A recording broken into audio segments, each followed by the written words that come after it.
Alright guys, what is going on? Welcome back to the channel, Anderson, and welcome to the next update on project CLK55 with the M113K swap. We, last episode, got this thing up and running again. We figured out the power loss issue to the ECU, but still had a few codes. One for the evap and two for the O2 sensor. So as you can see, I have spliced a little further into the harness, well, not spliced into the harness, but the harness sheathing, just so I could reveal what was going on exactly here. These are our two connections for our O2 sensors, and we'll dive into that in a little bit, but I, right now, am just going over some basic things on the car that I haven't been able to check over yet. Just popped off the transmission oil dipstick tube. I want to take a look at what the fluid looks like. It's cold right now. I'm not worried about the level necessarily, but I just want to see what the fluid looks like because we should do a service on the transmission just to know that it's done. I have no idea when it's last done. Want to do coolant on it. That might not be in this video, but just fluids in general need to get done. The oil is still in good shape, but yeah, overall, I need to do that. The other thing I wanted to show you guys, I'll slide under the car, is we are having a look at our O2 sensors. One primary on the left side and right side is up top. So that one's a little trickier to get to. I basically just want to look at these to see, like, are they totally gummed up, are they carboned up, or do they look relatively clean? Because at that point I will move on to the wiring for them and not worry about what they possibly look like inside. So I'm gonna undo this one. Other things I was looking at while I was down here, I wanted to check our oil sensor level plug again, just to see if it had residue on it still, and I think it did, to be honest. So I'm gonna try to clean this off one more time and see if that gets our oil level sensor light to go away. I was looking at the transmission yesterday to try to see our number on the bell housing, just to see if they did in fact keep the SL55 transmission with M113K, or they end up using the 5-speed out of the CLK. So this number on the bell housing says 210-271-1801. On the actual transmission body itself, it looks like we got a, oh, of course my light wants to die over and over. Looks like we got a R140, looks like 271-2601. So not familiar with that part number, to be honest, off the top of my head. The pan itself is hard to tell what number's on there. It looks like a 209, 270, so 209 I know to be the CLK. So, but who knows? I don't know those numbers off the top of my head.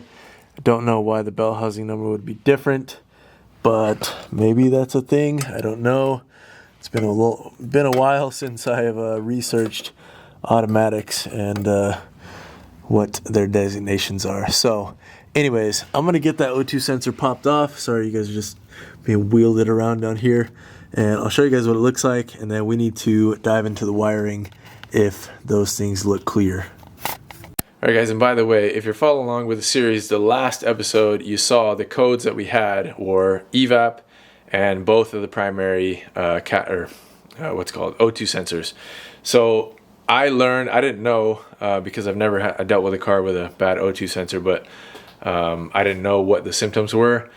Cold starts don't really have anything to do with them. So our cold start weird issue, I don't think was that.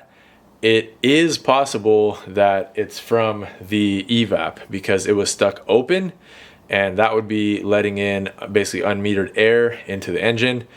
These cars don't have MAFs, so it's hard to say how that would affect it. I don't know for sure, but that could be a possible thing. So basically my order of operations right now is I'm going to pull the O2 sensor out. If it looks super gummed up, then I'll pull the other one out as well, try to get them cleaned up as much as possible, and then plug those back in, try to fire up the car and see if our weird long crank no start issue goes away.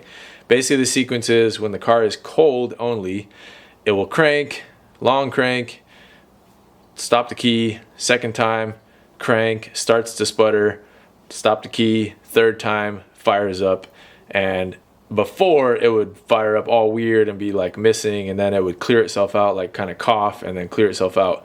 Now it's a lot cleaner. It basically just fires up, goes into the high idle, and then comes back down pretty smoothly. And then once it's warm, you can start and stop it, no problem. It doesn't do anything weird. So that is the symptom, I guess, we're trying to solve. The codes, if they have to do with that, I'm not sure yet, but we're just kind of playing it as we can based off the information we do have. So I still need to get everything set up as far as the Z-tronics, so we can have like AFRs and all that stuff. That will be able to pinhole things a little bit further.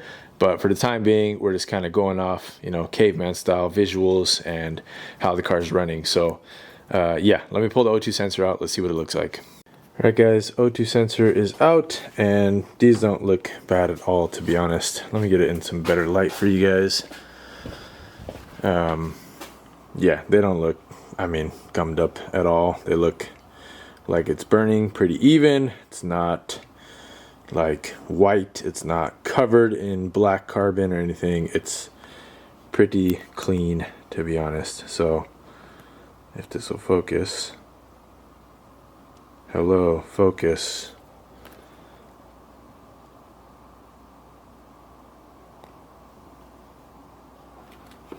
Oh my God.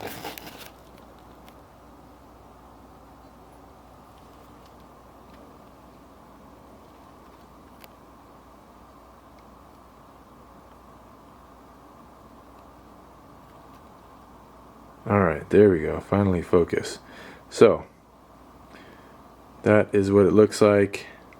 Not bad at all, in my opinion. If this would have been like, you know, pure blacked up carbon, then yeah, probably would have looked a little further into these. But the O2 sensor itself, I wouldn't say is bad. These are an OE part, looks like, German part. So I'm gonna go ahead and say the O2 sensors themselves are probably not bad. The way I can confirm that is by driving around the car, hooking up our MB scanner, and looking at the live data for the O2 sensors. So I will do that. So I guess for now, I'm gonna go ahead, plug these back in, and tidy up our wiring a tiny bit, and yeah, kind of plug everything back up and fire things up. All right, you guys, just doing little task by little task. Transmission fluid right here. Not great, but I've seen much worse than this. So it's a little brownish, but still has red color. Needs to be changed, definitely. So I'll definitely put it on the list. I have filter and pan gasket. I need to order another set because obviously we got 3 722.6s, including the M155 now. So M155 is due for another service. This one I want to do, and that one we'll see if we end up doing, depending on what it looks like underneath. But yeah, I'm gonna need to order some more supplies on that front. I just got done cleaning off the oil level sensor again. Gonna plug that in, and then I think I'm gonna drop the car down, because whatever I end up doing with the wiring is gonna take place up here. So it doesn't really need to be up in the air anymore, and maybe I'll fire it up. It's a little bit late, but maybe. All right, guys, and another thing to keep in mind with this weird kind of first cold startup issue is, if I'm being honest, my rubber core gaskets that I made myself, I mean, these are a test thing because this is the first time I've ever made them or used them. They do look like they've made a good seal, like all of the locations, but you can see like where I tighten the bolts down, the gasket definitely split, which, I mean, it's not that big of a deal. It's still, like, you can still see the gap of where it is, but you can see like some areas over here are folded up a little bit.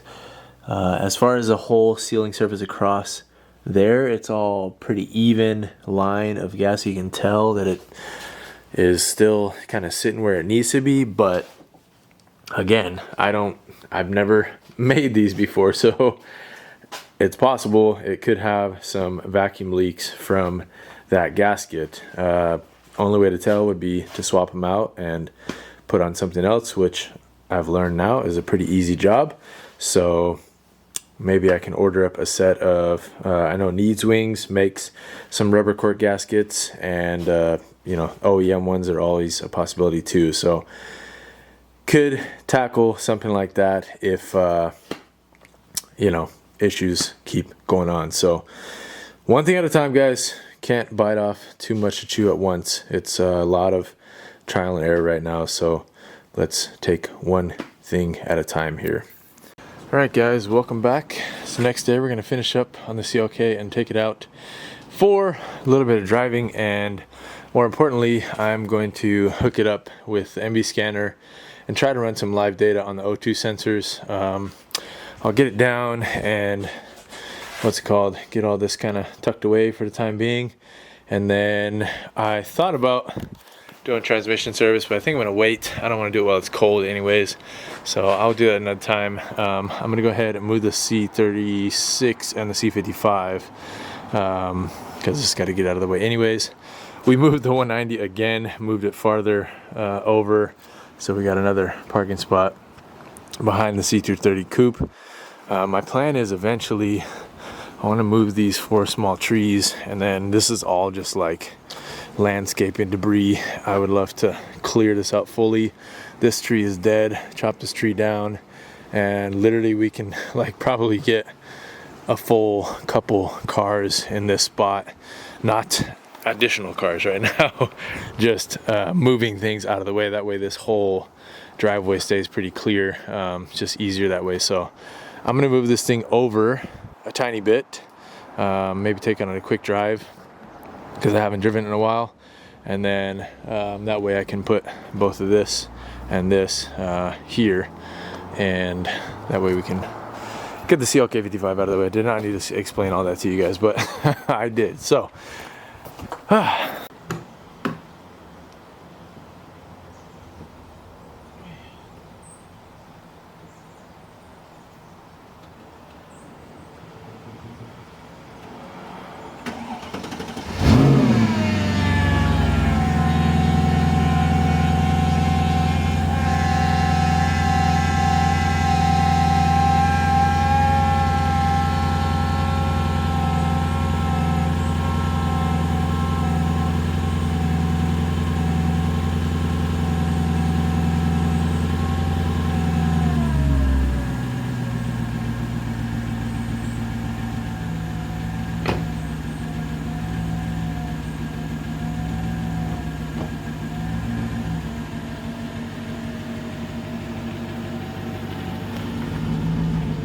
oh, my trusty old steed is so good, dude.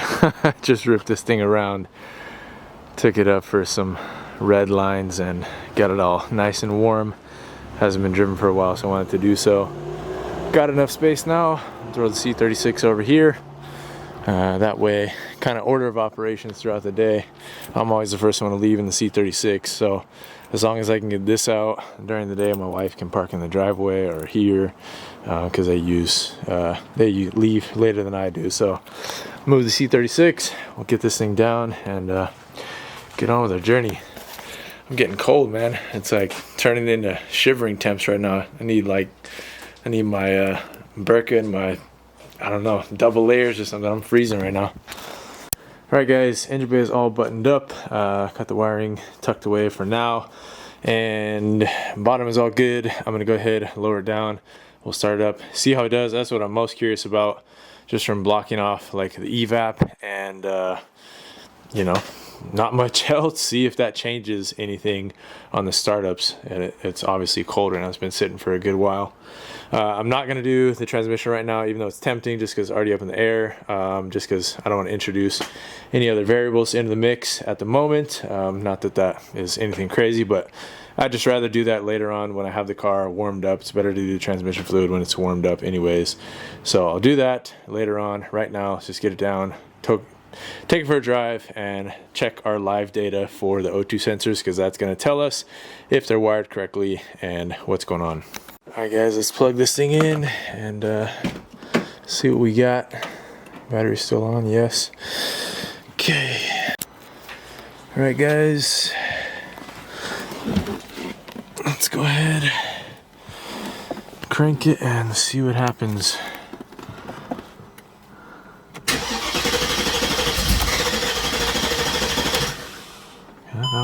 little better than before.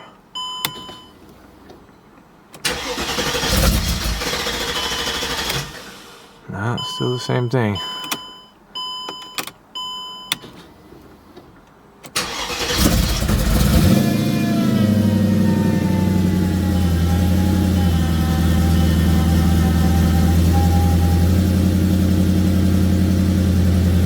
Yeah, it clears up quick. It's just it's gonna stumble a little bit when it falls down.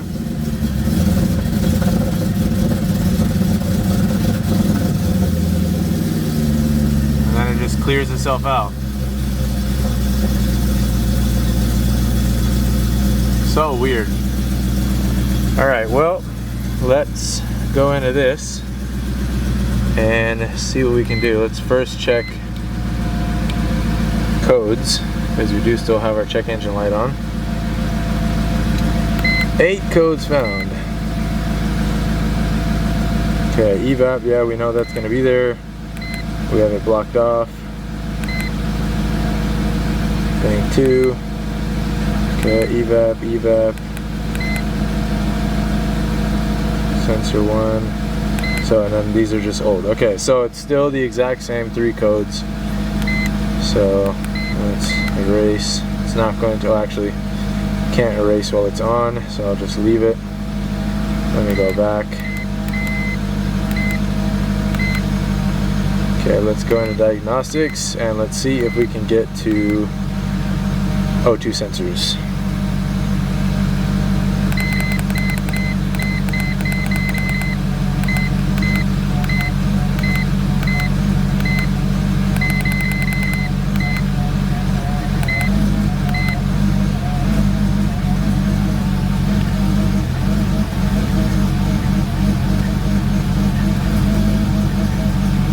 Now it's wanting to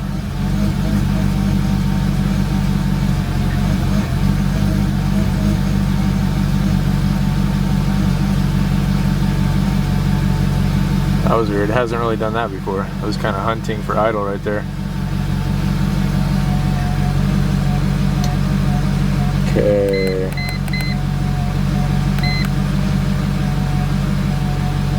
Should be in live data, hopefully.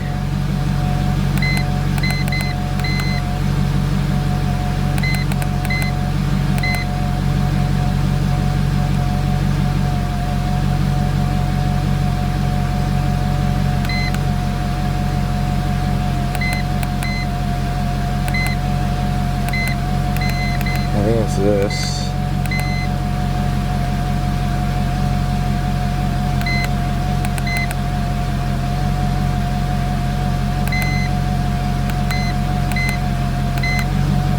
Okay, and actually let me get rid of that. And the control B4 to see right and left. Okay, we can run those, I guess. See what happens.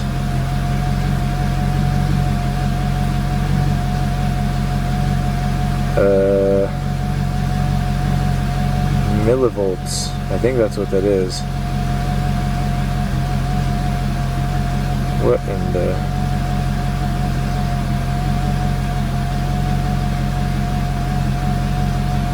So that, okay, this is testing signal. I need to try to get to...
Alright, so I'm looking at the transmission right now, guys. I'm gonna say that this thing is probably due for a conductor plate. Although these are, I mean, they say historic, but that's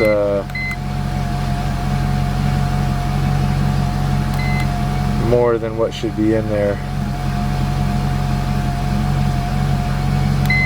That would not have anything to do with what's going on, though.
Alright guys, let's turn it off and I'll turn it back on after clearing the codes. Alright guys, so exact same codes as before. We're going to clear them, but I'm just showing you guys again. Oh, move over. Okay, so it's saying short circuited ground, but we can see G34 in the live data, and it's reading some type of millivolts, but it could be way off. So I need to go back. Josh and buddy Brian let me know what values I should be looking for the O2 sensors, so that could be completely off what they're supposed to be, and then the rest of these just have to do with the oil level sensor and all that stuff. So I'm going to clear these, we'll start it back up and see what happens. Okay, just cleared, started back up. So check engine light is not going away even after clearing. But like you guys see, that's the second time I start it. Every time it's always fine after those first long cranks. So I don't really know what to make of it at this point. O2 sensor should not be causing that at startup. The evap shouldn't be causing that at startup, especially being blocked off now. So I'm a bit stumped as to why that is happening. Like I did mention, there could be some type of leak, like boost leak. So maybe I need to switch back to the regular throttle body gasket and put on, you know, known factory surge tank gaskets and see if that does anything. But it's just confusing having it only start when it's cold like that, and then totally fine once the car is warm. And I'm not getting any type of message for vacuum leaks of any kind. And actually this car, when I first got it, that was one known check engine light that it was throwing, was a vacuum leak, like an intermittent vacuum leak. So that hasn't come back since I've been doing all this testing and since I've kind of re-gasketed everything and redone everything. So I'm not quite sure, guys, but I'm gonna take it out for a quick spin, and then I might include you guys tomorrow morning because it's dark right now, so I will leave it there. Alright guys, what's going on? It's the next morning.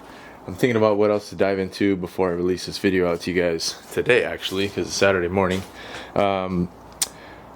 Talking with Alex, previous owner of the CLK, he never had issues with O2 sensors, and I didn't really change any wiring in that part of everything I did.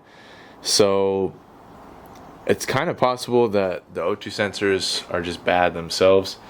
So I'm gonna order some up just to have, just to eliminate that variable. At least I know that I have new good ones, and then we can dive in further to the wiring.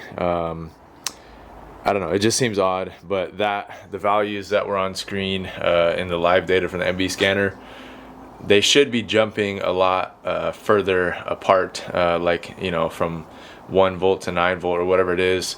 It reads in millivolts, so it's just the hundreds place of that, but it's supposed to be moving quite a bit more than what it was. It was basically just standing still around like 400, and then when I blipped the throttle, then it would go to, like, you know, maybe 600 or whatever, but it should be moving more rapidly. They should be basically jumping back and forth, both of them on both sides, and they were not really doing that. So I'm gonna order new O2 sensors, or maybe I can go find them locally, hopefully for not stupid expensive, just to eliminate that variable out of the mix. For now, that doesn't really have anything to do with our cold start issue. I'm gonna take a look at the plugs. I think that it's possible that we're just running really rich on startup, and that could be fouling out the plugs, or the plugs have already been fouled out from me just stopping and starting so many times like we talked about. So I'm gonna pull one plug at least, just because this one's easy to access, and just take a look at it real quick, and then we'll reinstall, try to start up again, see what happens. I don't think, from talking with Mike and just me thinking about it more, if it's running super rich, I think that's more the problem of, like, the queasiness I get when running the car. So I don't think it's because not having a cat should smell, definitely, like it kind of smells like rotten eggs sometimes, but the M155 is catless, and I don't get, like, nauseous or queasy when that thing is running. It stinks a little bit if you know, sit there in it, but not like this thing. This thing is different. So I have a feeling it's just running too rich. So we're gonna try to take a look at the spark plugs and see what they look like. That'll tell us some of the story. All right, you guys, that first plug is out, and here it is. I mean, definitely looks a little funny, but not, I don't know, it's not crazy. The one thing though I'm kicking myself on is I definitely put way too much dielectric grease on here, which can act as an inhibitor, to be honest. So even though I don't want to do the job because it's not painstaking, but it just takes time, it might be a good idea to pop all these off at least, and wipe them down, just to get some of that off, but don't know. Alright guys, well, after thinking a bit, these are not bad enough to warrant, like, you know, taking all of them out, swapping the plugs out, whatever.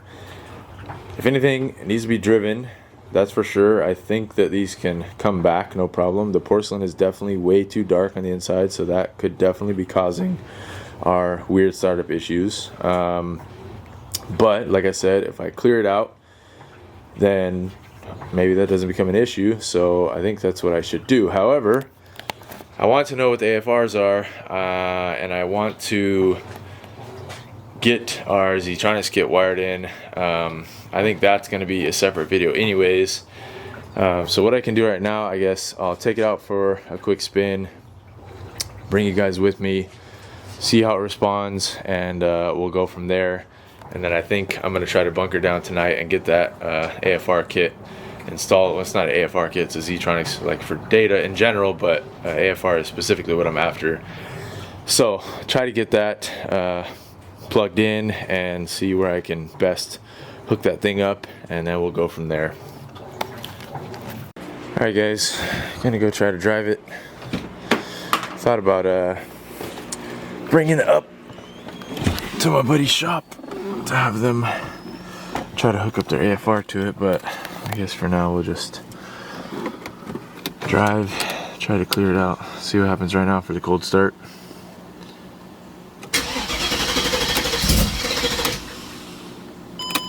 Typical.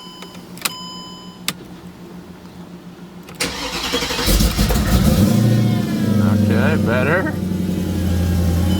Second time instead of third time.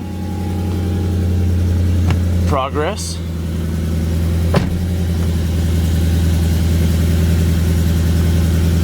Alright, let me back it out of here. Alright guys, and sorry by the way, I have my GoPro, but it was not charged, not ready to go, so we're going to drive. Would have put you guys up on the ceiling right here so you can see everything going on, but not gonna be able to do that. I'm gonna have to be hands-free, so I'll try to update you guys as we're driving. Alright guys, going on the road.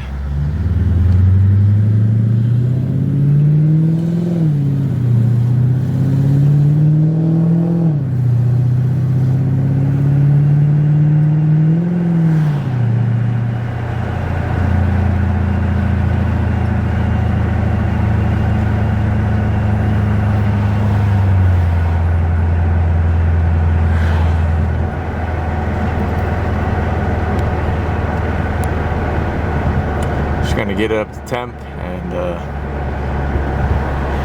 move it around a bit. Alright guys, I'm in first right now.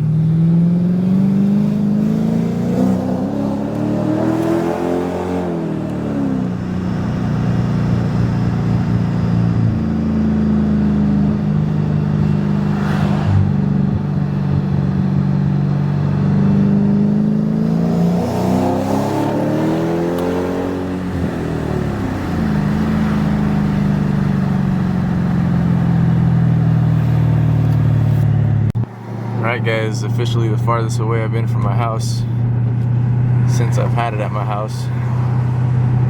Only a couple miles away, but might go stop by Eastside Auto and show KJ. He was very curious about the car, so gonna pull up, see what they gotta say. Alright you guys, just pulled up to Eastside Auto. We're gonna stop by. I was gonna show KJ the car. He's been super nice to me and helped me out with a couple of cars now. So just showing him the car. I told him about it, so I want to show him. And then I'm also going to ask, maybe they might have some O2 sensors. So see what they got, turning it off, and we'll see how it starts up next time. Alright guys, KJ is not around actually. Some personal stuff going on, so I'm not going to get into that. But hopefully everything is alright. Start it up.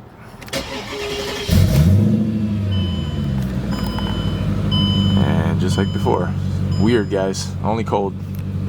Alright guys, thoughts and prayers of my buddy KJ over there, and shout out to Harut, taking a little time, came and scoped out the car for a bit, told me a few things to look into just from the few little issues that are remaining.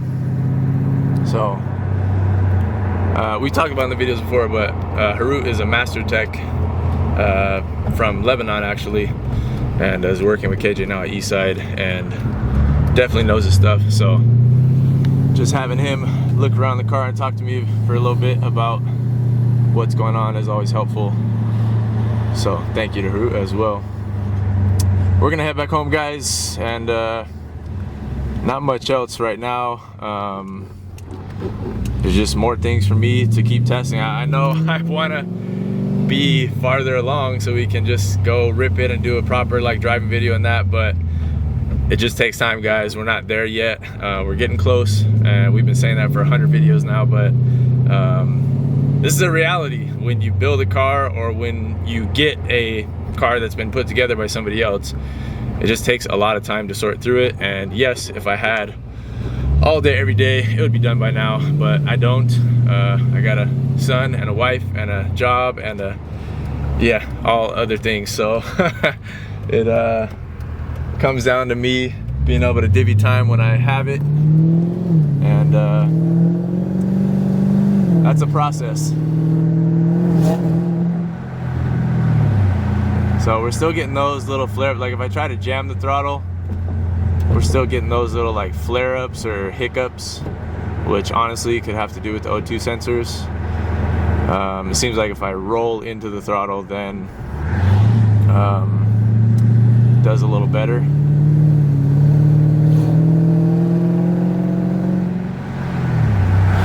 But yeah, I'm not really to the point yet where I can just jab the throttle. I will say this thing handles much better than I thought it would. With the coilovers and everything, it really stays planted. I thought it would feel like heavy or nose heavy, but it actually feels really solid. Alright guys, back home.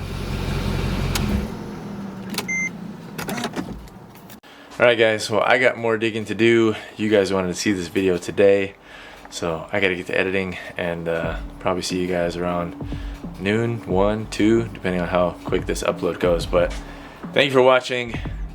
I know I've said it 1,000 times. We're getting there. Be patient with me. I need to practice this myself because I'm ready to rip this thing, but we just have more to dive into. So catch you guys on the next one. Thank you so much for watching, and enjoy your weekends. Peace.